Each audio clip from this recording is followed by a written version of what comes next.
All right, church, good morning. I want to welcome also our Warnell congregation who will be with us through the video today. We're wrapping up a 3-week series as part of What If the Church. Just a reminder, if you're visiting with us today, maybe you're from out of town. Several years ago, a couple of churches began asking the question, what if the church? What if the church came together? What if we knew each other? What if we spent time together in fellowship and worship together and serve together? How God-honoring would that be? And now that movement has grown, and dozens of churches throughout the metro are finding great value in coming together, usually around a 3-week series in the spring that leads us into deeper relationship with one another, glorifies God by us coming together here in the city. And each year we give a specific focus, and this year our focus has been on this question: what if the church invested in, walked with, and became family for children in foster care? That is a godly question, and it's a gospel question.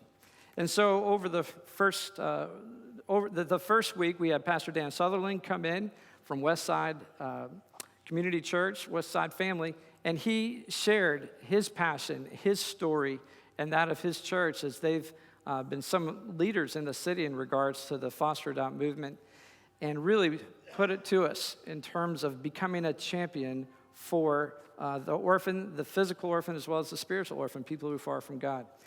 Then last Sunday, we focused on what if the church walked with kids and families involved with the foster care system. And so we gave you different ways of thinking about, even if you're not at a point of opening your home to foster adopt, how can you be involved? How can you be a champion for these kids? And we talked about the care portal as just an email. You give us your email, and then you get in on real-time needs of families who are either going to lose their kids into the system because they can't pay a light bill, or they need bunk beds in order to be reintegrated with their families and so on. Just a very practical way for you to have that email come in once or twice a week and pray about it, see if that's a need that you can meet.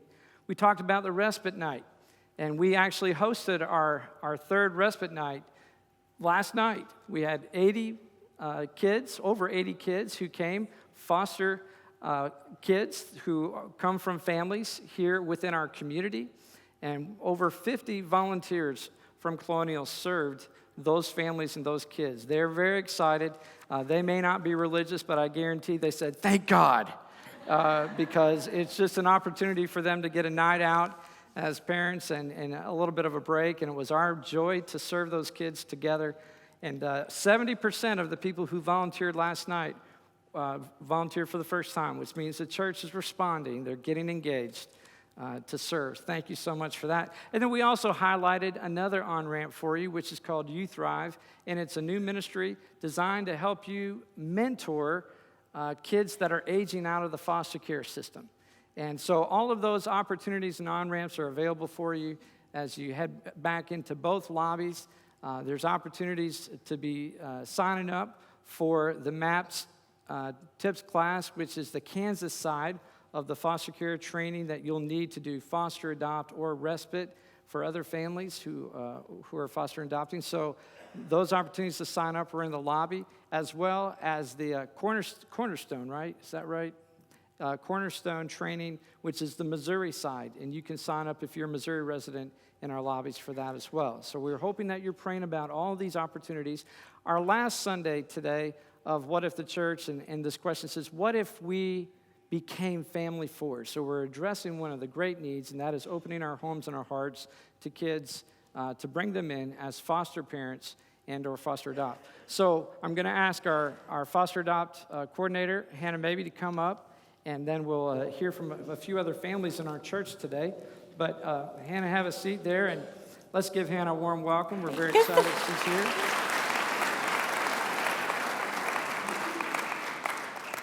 Well, good morning. I am so honored to get to share with you again this morning as we go through and talk about this last Sunday of What If the Church.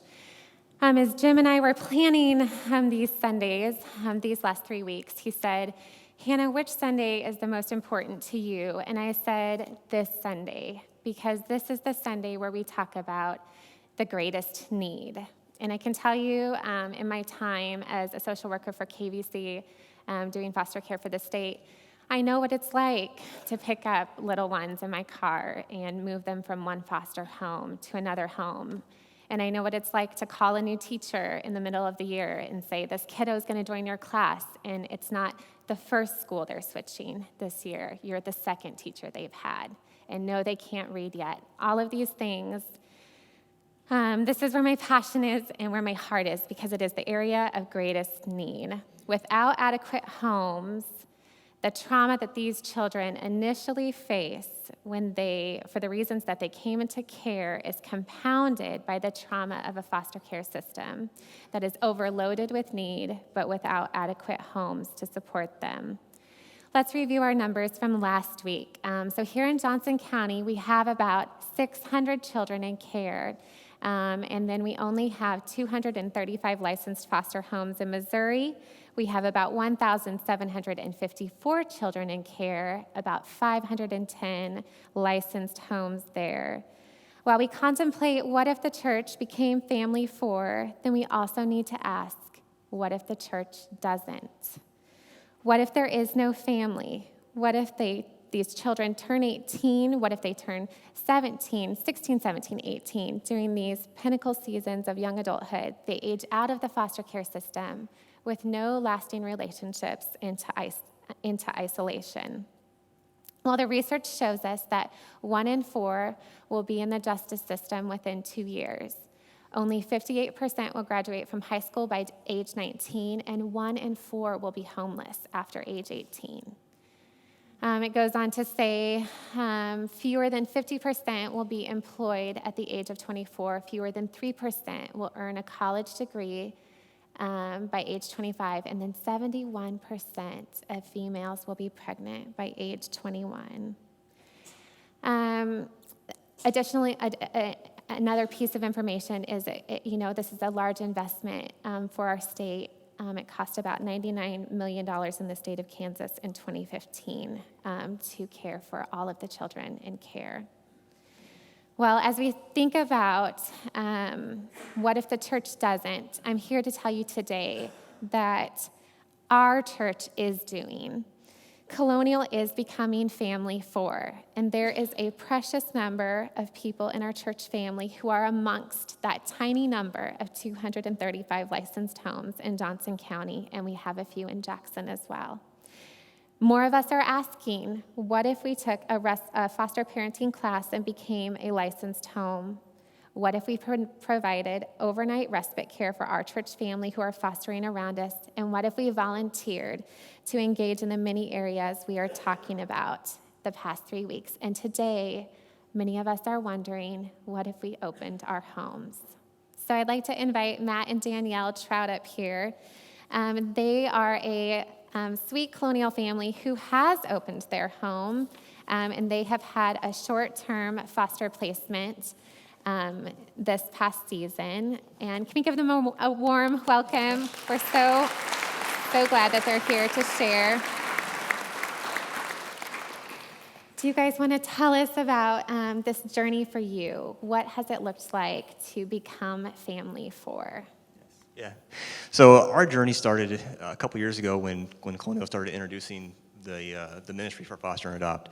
And so for us, it was really nothing we had ever planned on doing in the past. So it's very clear in our minds, looking back at this process, that God has been leading us down the path and just only taking us the steps that we can handle. And so within that, the protective home was introduced right away, and we thought, all right, this is great. This is kind of safe and easy. It's not a full commitment. So we went ahead and did protective homes, and with that process, we had a child come into our home, and we've had a few. But that first child, that was really where our hearts just really opened up, and we just knew that we were in the right place. God was guiding us down that path, and so we went ahead and continued on with the TIPS MAPS training, and in that process, again, we're just trying to do what else we can for the kids. And in that training, one of the things we learned is that reintegration is one of their key things they always want to plan for. And if the kids are going back to a home, we want to find out how can we help that kid after they go home and help that family get this kid back in their home where they belong. So that was kind of where we started to think about how God led us down this path to think about how can we foster a family. So that's kind of where we're at so far. And what has that looked like for you, Danielle, to foster a family and not just a child? Well, it's kind of interesting just in foster care in general, when you tell people that you're going through the class and doing this, and a lot of times you hear, oh, I'd really like to do that, but what if you have to give them back? I mean, that's probably going to be really hard. I don't think I could fall in love with the kid and then have to give him back. And that same question went through my mind, and God just answered it, and he said, you know what? Let me handle that. There is a good chance that these kids are all going to go back. Like he said, reintegration is the key, is the plan. And your heart is probably going to break a little, and you're going to lose a piece of your heart when that child goes, and that's okay, because God's going to come in and he's going to heal it, and he's going to help you grow from that experience. And he has. I mean, we've had our first little guy, and he has gone home. For us, it was short term. Like we know some other families that have had longer term, but it was short term for us. And we just fell in love with the kiddo and the family like instantly. I mean, the first meeting we had, because you do get to meet, or in our case, we got to meet the parents right away, and we had visits weekly, so we interacted a lot. And when I first saw them, just God flooded my heart with this love for them. And I just went over and hugged her and told her, I don't know what this is going to look like, but we're just going to love him, and we're going to take care of him, and we're going to protect him until it's time for him to go home to you.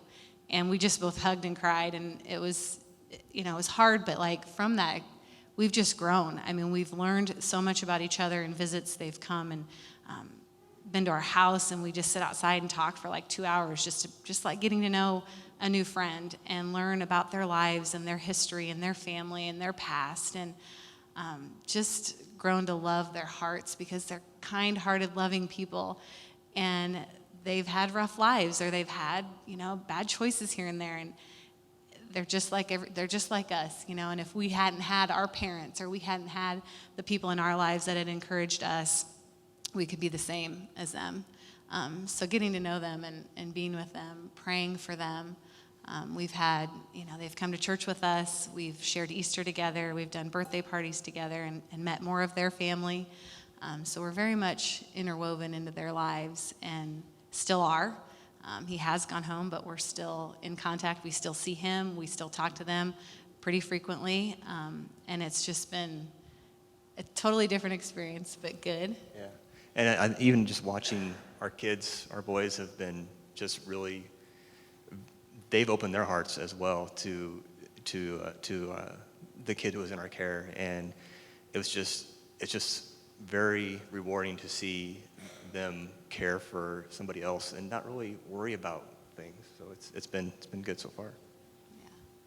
They do. They definitely have taught us a lot about unconditional love. And even now, they're always like, when do we get to see him again? When do we get to see him again? Is he going to come? Is he going to stay with us? And their hearts are overflowed with love, too, for him. And it's just, is it frustrating? Yes, sometimes. Is it challenging? Yes, sometimes. Is it tiring? Yes. Like I said, I've kind of gone back from, my youngest is 7, and I went backwards to toddlerhood. So some of you can maybe remember, I blissfully forgot how difficult that can be and how tiring that can be. And, but life is hard. Whether you're fostering or not, life is challenging and life is frustrating. And so it's really not that different. But staying at home and learning to just be there for him, which is what we wanted to do, God just gives you what you need. I know for myself, like I was telling Hannah, the biggest thing that I learned, I guess, is just dying. I just have to die to myself, right? Like that's always my issue of trying not to be control in the situation and have everything the way you want it to look. And with this process for us, it's, you don't know. You don't know what's going to happen, when it's going to happen, how long this is going to happen. We just had to rely on God.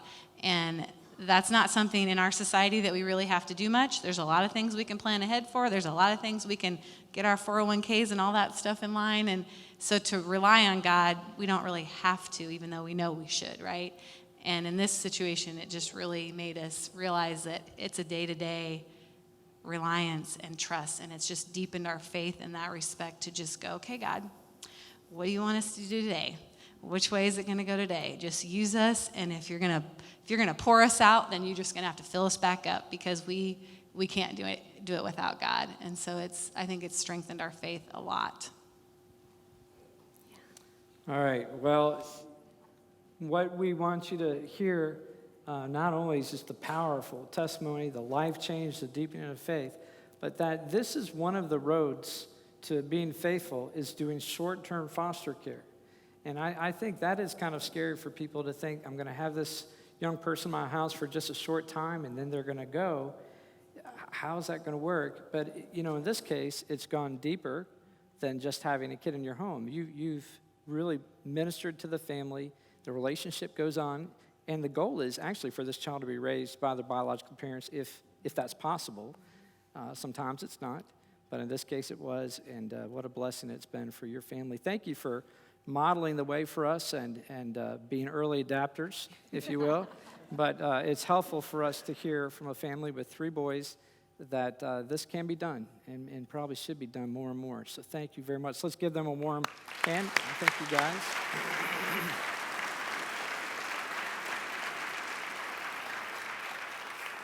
All right, we have a great story to share with you today, another great story, about a young lady named Julia Purnell. Julia has been serving on our staff for just over a year or so. She and her husband moved here from Texas, and unfortunately, her husband's getting transferred back to Texas. So it's been a short stay, but while Julia's been with us, we have just been so impressed with who she is and her story. And so we want to share her story because it's very fitting today for our theme. So take a look at this.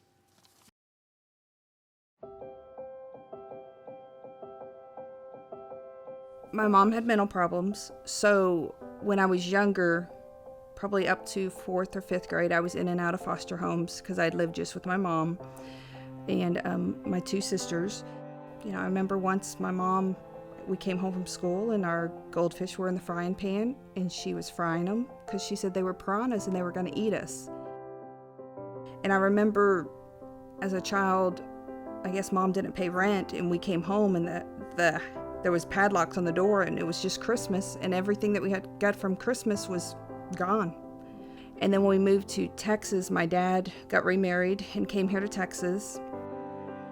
My dad was the maintenance guy at the church at Richmond Plaza Baptist Church, and we lived on campus because part of the maintenance job, we get to live on campus, so we lived there.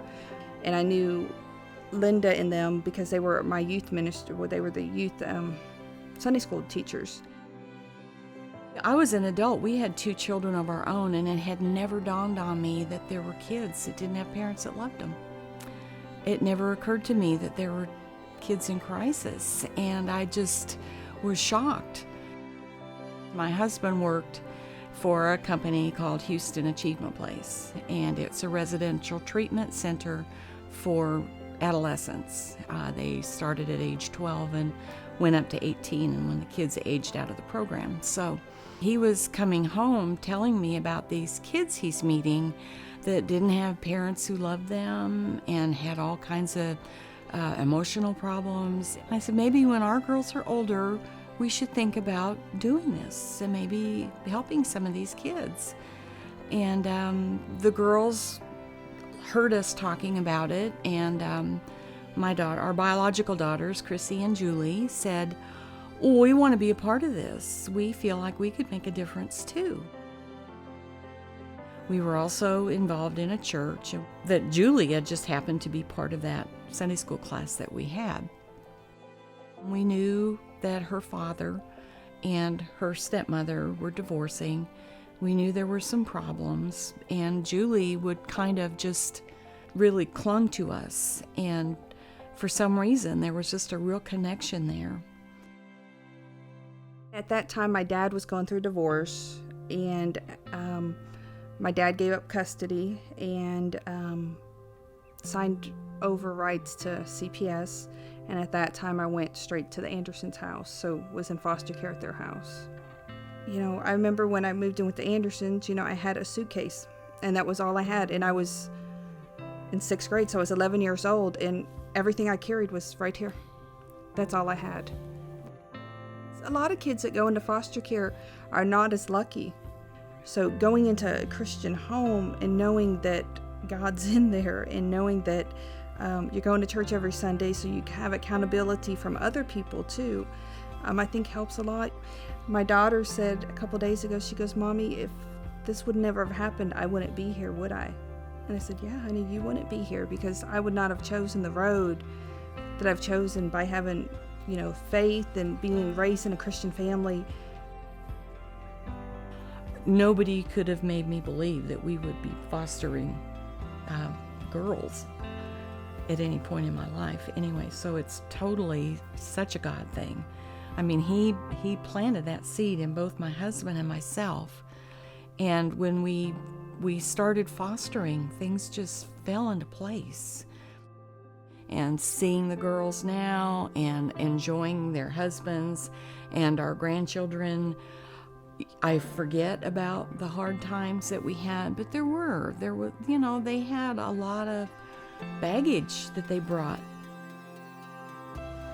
Family now is 5 daughters with wonderful husbands and 13 grandchildren. They all live close enough to us that they can come for holidays.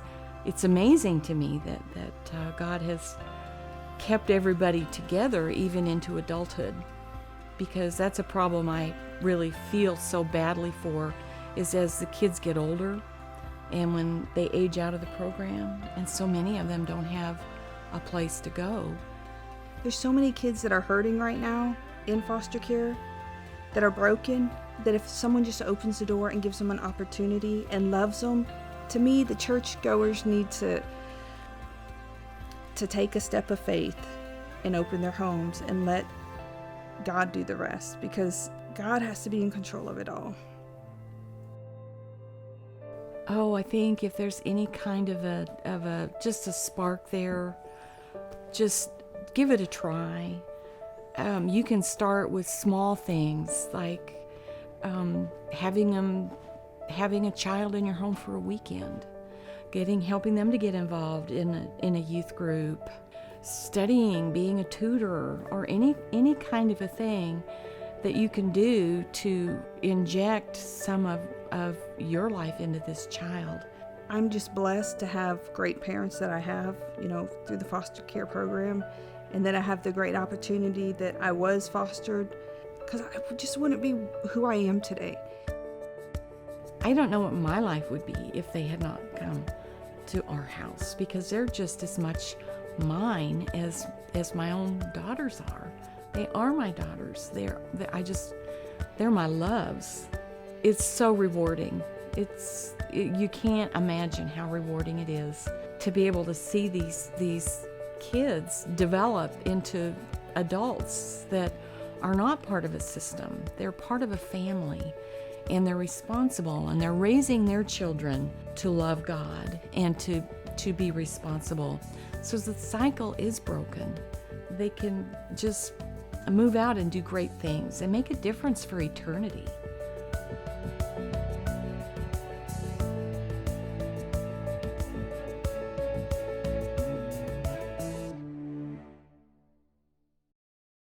Isn't that a great story?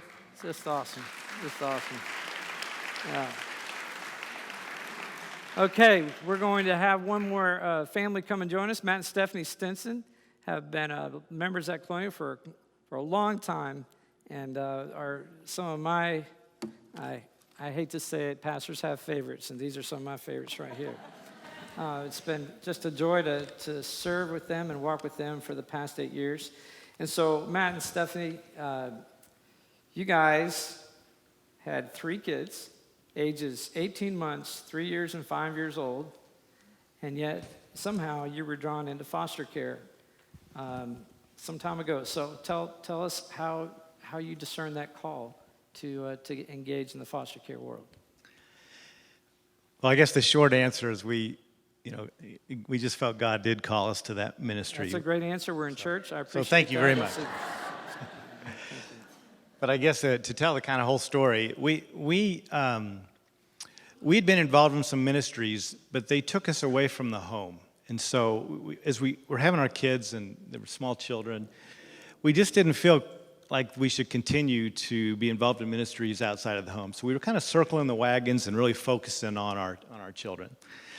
But we also felt that God was kind of, knocking at the door. We felt a burden that we should do something, and we could do something that we would involve our children in. So we were just praying, and we prayed for several months, going, I wonder what God has in plan, has in store for us. So as we were praying, I knew that with 3 children, we were done having children, but that our house wasn't full, and I didn't know what to do with that. And as I was praying, I felt like the Lord was saying, we need to do foster care. I went, Lord, you're crazy. So if you want us to do, we're in church. I know. I said, Lord, if you want us to do this, then you have to talk to Matt about it. You have to be the one to tell him that this is what we're doing. So one Saturday morning, we were sitting. That way. One Saturday morning, we were sitting at the breakfast table, and he said, I think we ought to do foster care. I looked at him and went, okay, I think that's a great idea. Actually, I have some phone numbers, and so we looked into how we would get involved with foster care and started MAP training actually within a week or 2 of that conversation. So the Lord was placing it on each of our hearts, but we weren't even talking about it until that Saturday morning. So it was kind of a special, somewhat of a confirmation. But so we got involved in the MAPS training class, but we continued to, talk to our small group, and which this was 22 years ago. Put that in perspective. But so we were talking to our small group and friends and family, and then we were, we just felt that everybody we talked to was encouraging.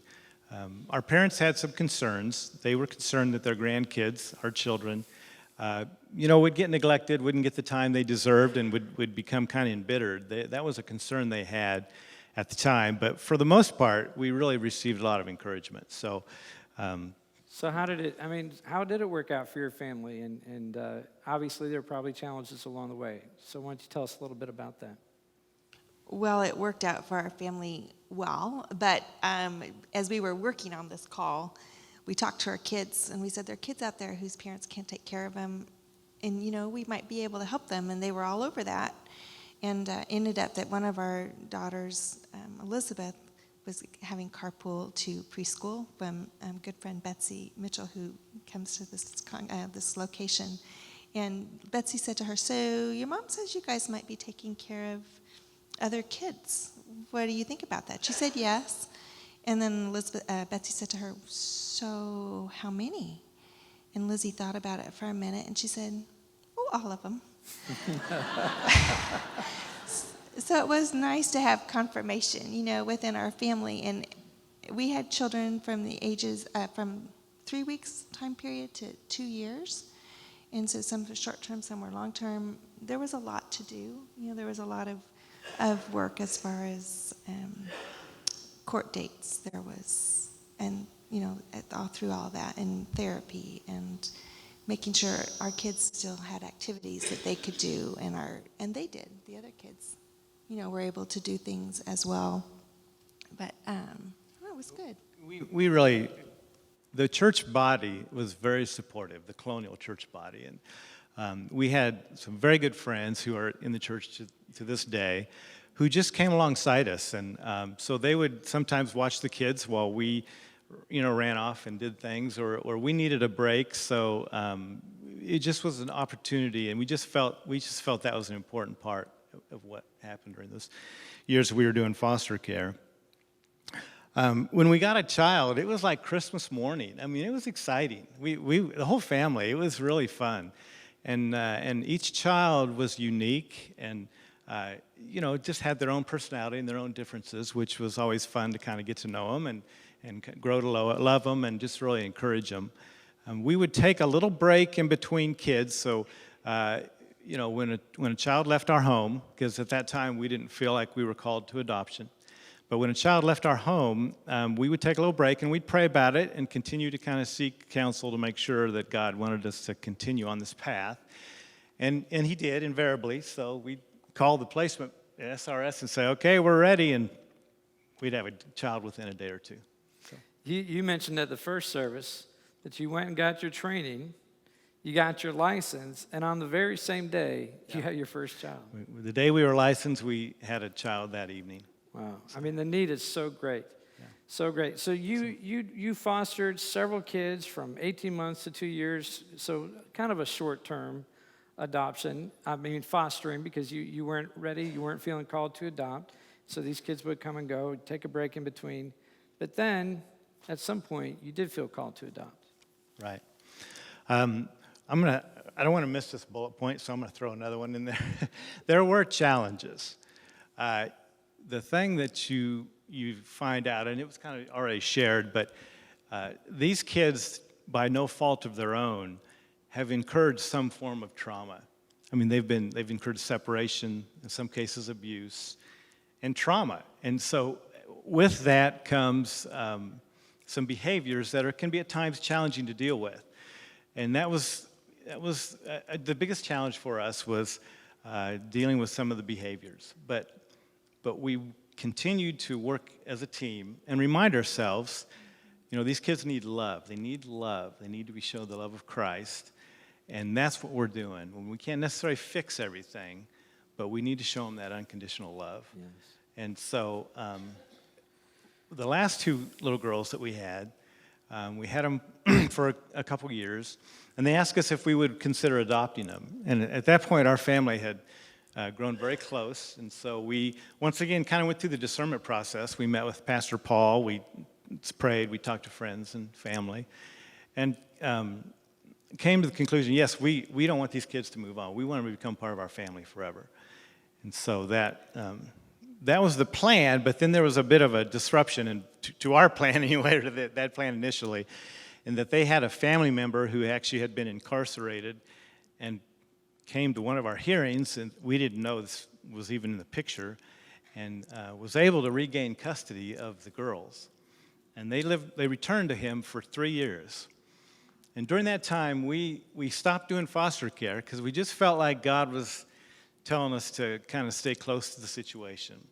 And fortunately, we were able to continue our relationship with them. We were able to see them on weekends, once a week in a month or so, and then sometimes during the summer.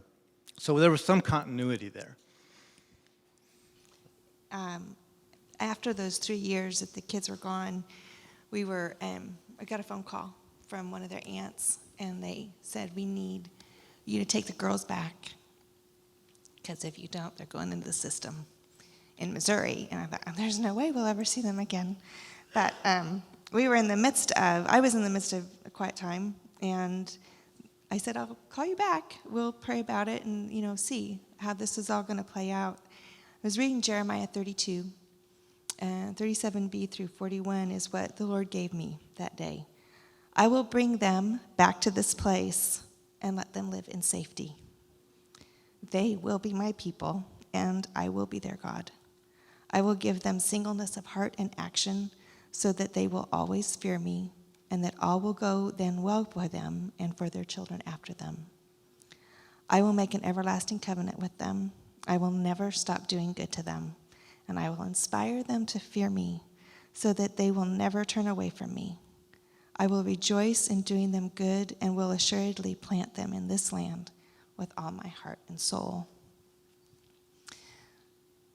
I shared that with Matt, and I shared that with my children, our children, and they kind of looked at me like, duh, Mom.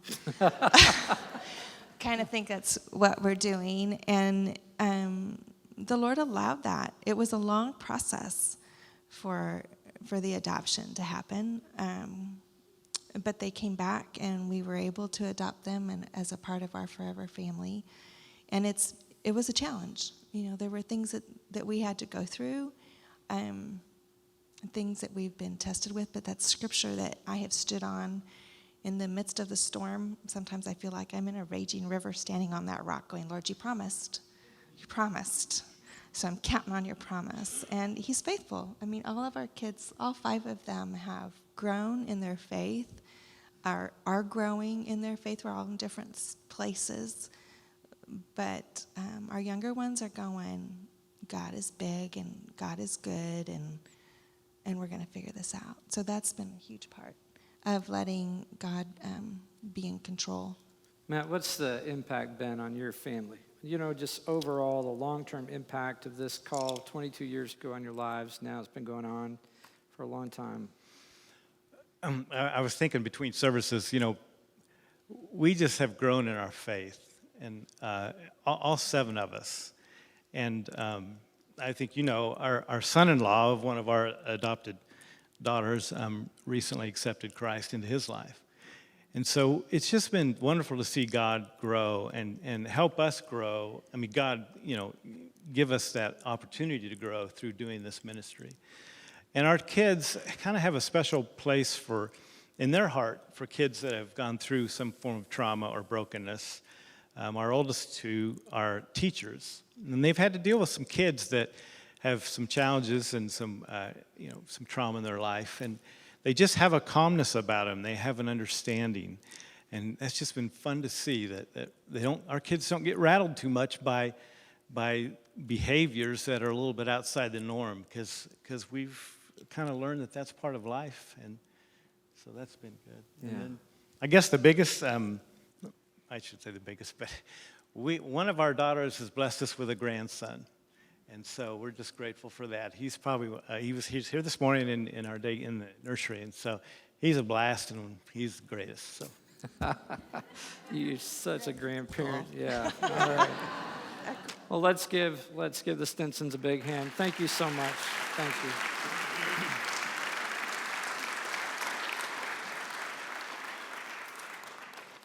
You know, just a cool little thread to that story. One of their adopted daughters married a man who came to the faith recently at one of the Impact events.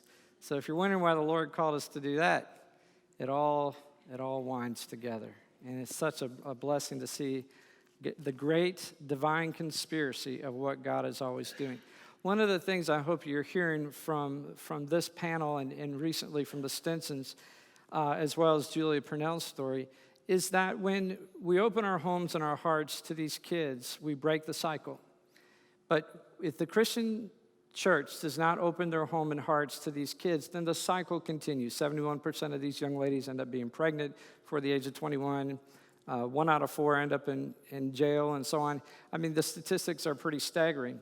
And so you don't know what God's going to do by simply waiting in, opening your heart, and getting started. But sometimes we get perspective years afterwards. And so I want to give you a little perspective. Here's an article that was in a newspaper some time ago, and I'll just read it for you.